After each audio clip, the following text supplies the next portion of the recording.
Hello everyone. This video covers the basics of tibbles, a modern version of data frames. What is tibble? Tibbles are the fundamental data structure of the tidyverse. Tibbles are a new modern data frame. Tibbles can be considered as a renovation of data frames. It keeps many important features of the original data frame and removes many of the outdated features. Tibbles are implemented in the tibble package. This also comes in the tidyverse package. We can load the tibble package with one of the followings: library tidyverse or library tibble. Let's start by making our own tibble.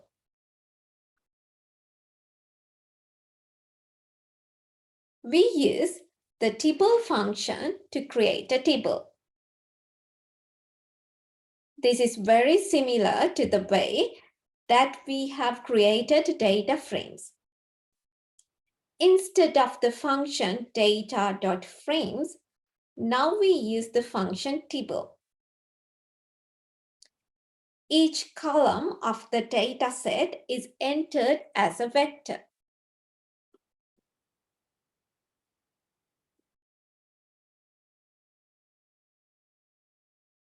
Each vector is labeled by the variable name or the column name.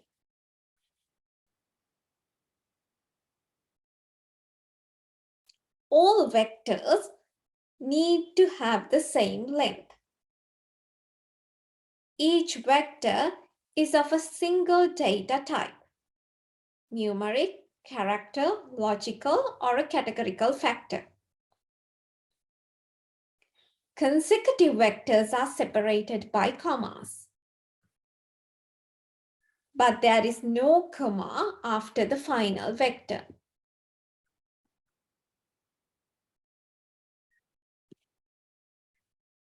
If you type first .tibble, you'll see the output. Next, let's check the class type of this tibble object. We can use the class function. You can see that R will still view its class as a data frame in addition to the tibble_tf and tibble.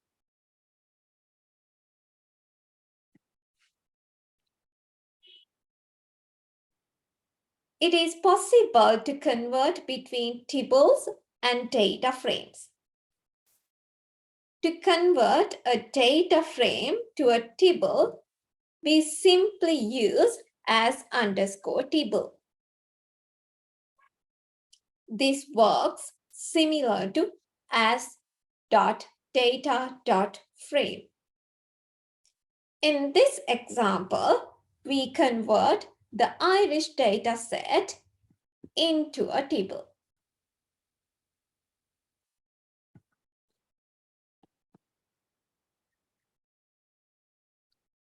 Now let's see how to convert a tibble to a data frame. As.data.frame turns a tibble into a data frame. This is first .tibble, and I pass this inside as.data.frame. The original class type of first.tibble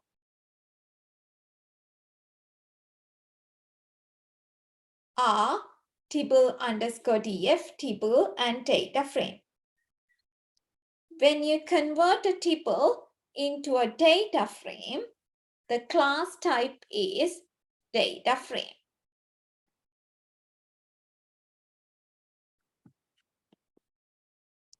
Tibble versus data frame. there are some key differences between tibbles and data frames. First, the output. What differences do you notice? Here, the printed output includes a summary of dimensions of the table. Each column displays its data type.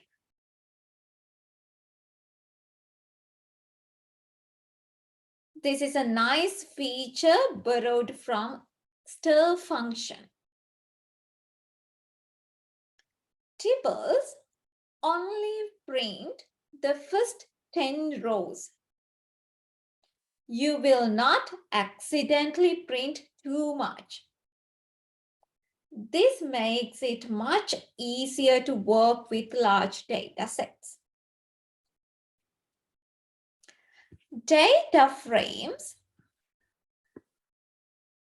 do not list the dimensions of the data set. And it does not specify the data types of each column.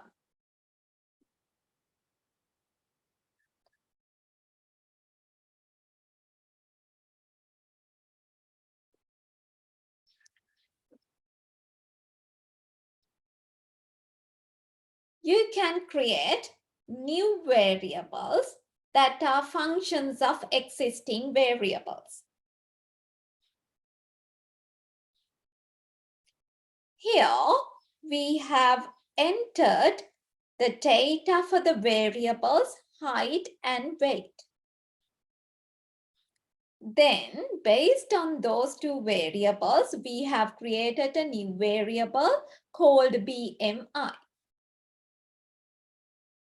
If we try to do this with a traditional data frame,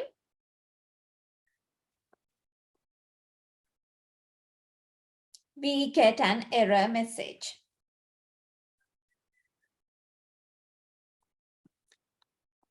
This is how you should add the variable BMI into the data frame. The new variables are created outside the data.frame function.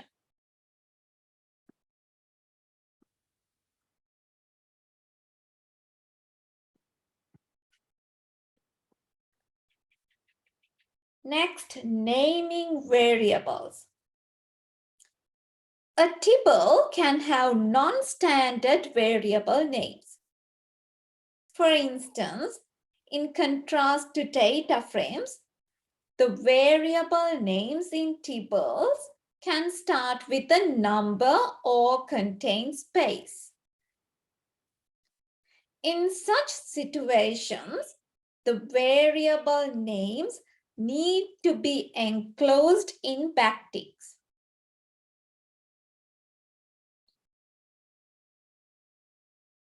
In tibble, spaces are allowed in the variable names. Data frames replace spaces with dot. Here I have patient ID. In the output, you can see it is patient.id. But with tibble, I have patient, space, and ID.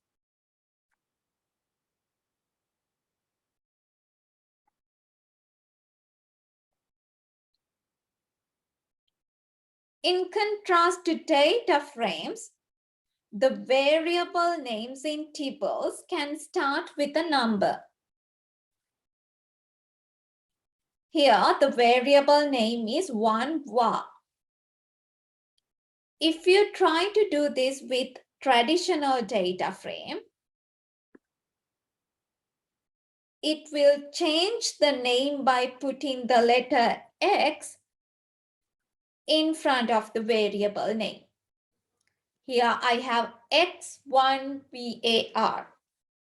Here I have 1 var.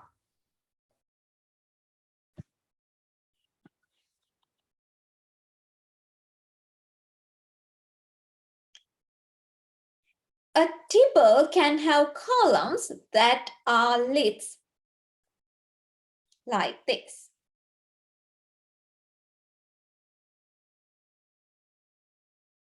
Here, x is a vector, y is a list.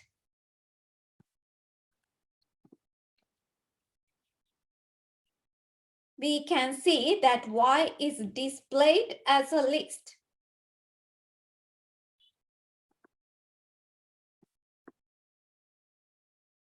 This feature is not available in data frames. If you try to do this with data frames, you will get an error.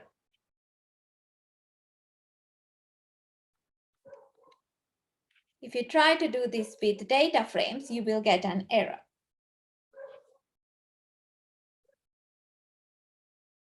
Next, subsetting. First, let's look at how we can select columns.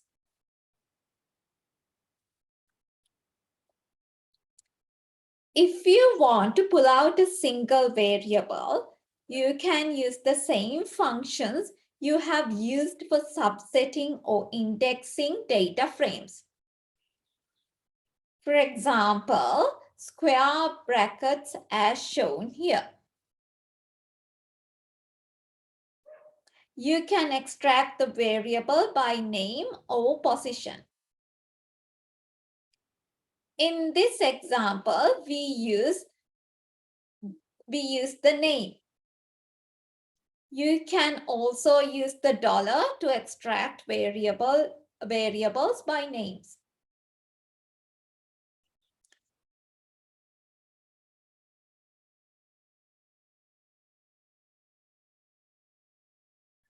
The format here, in the format of the outputs are different. Here df, the name of the data frame, then x, this is the format. Here tibble, the name of our tibble, x, and here the output is different. Data frames simplify the results to the lowest possible dimensions. If you pass drop equals false, you will get a two-dimensional output for the data frames as well. But here, with the tibbles, you will always get a tibble output. The output type is also tibble. But data frames, the default output type is a vector if you extract single variable. Data frames simplify the results to the lowest possible dimensions.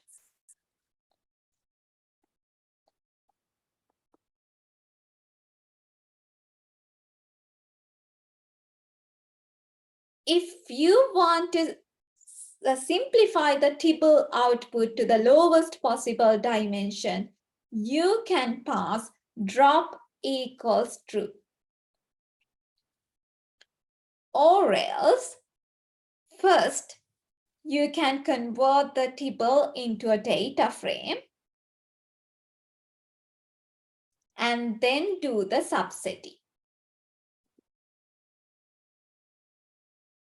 Now you get exactly the same output as you do with data frames.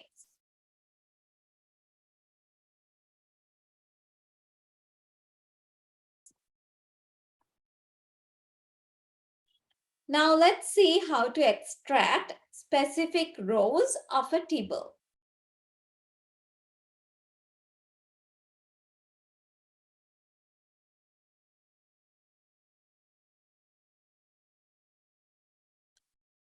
Now we are referring to the first index.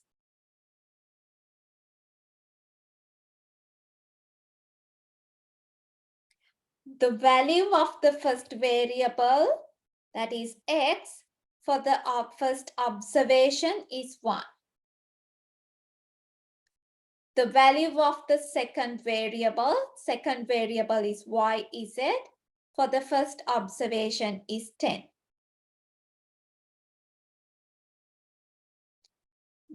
The output of the data frame is a list. The output of the tibble is also a tibble.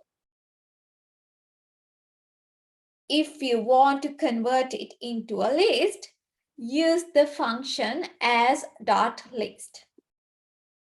You have to pass this one inside as .list. Here you can see the output. The output format is list, but in this case, the output format is a tibble.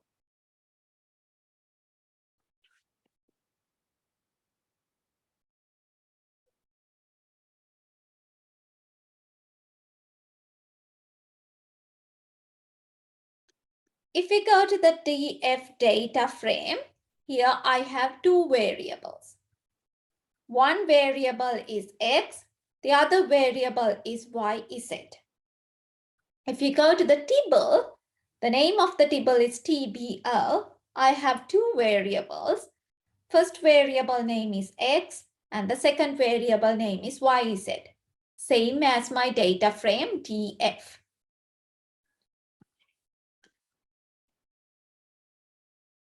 Now we are going to look at extracting non-existent variables or the columns.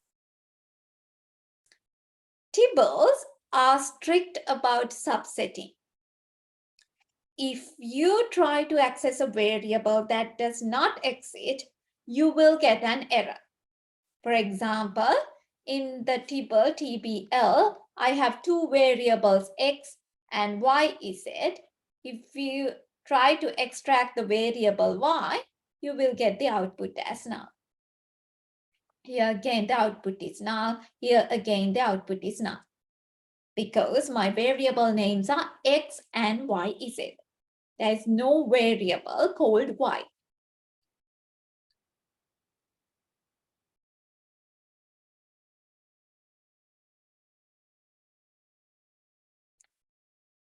There is no variable called y in our data frame. Here, there is no variable called y in our data frame. However, you get the output corresponds to the yz when you type $y. This is called partial matching. Tibbles never do partial matching. If you try to access a variable that does not exist, you will get a warning message. Tibbles expect complete matching of the variable name. Here, if you type with the data frame, if you type exact false again, you will get the variable corresponds to 1. Here, if you type exact true, then you will not get an output. But by default, it will do the partial matching. Tibbles never do partial matching. That's why you are getting here the output null.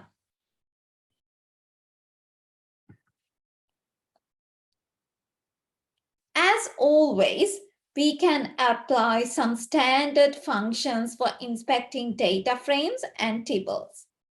For example, you can use names, col names, row names, encol, enrow, length with both tibbles and data frames.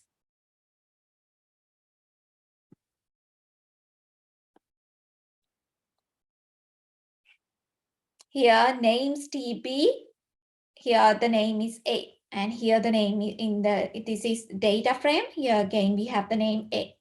Again, col names, you can use col names both with the tibbles as well as data frame.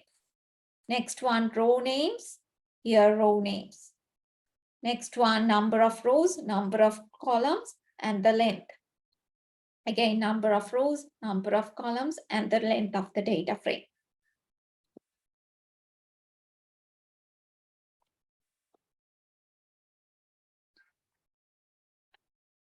There are some additional commands we can use with the tibble. For example, is.tibble to test if it is a tibble.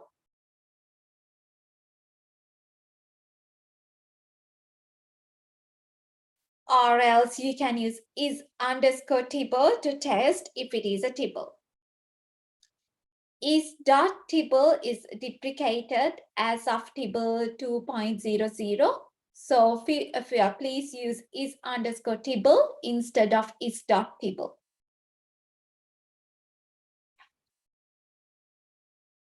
Another function that you can use with tibbles is the glimpse function. Glimpse to get a glimpse of your data. It is like a transpose version of the default tibble output.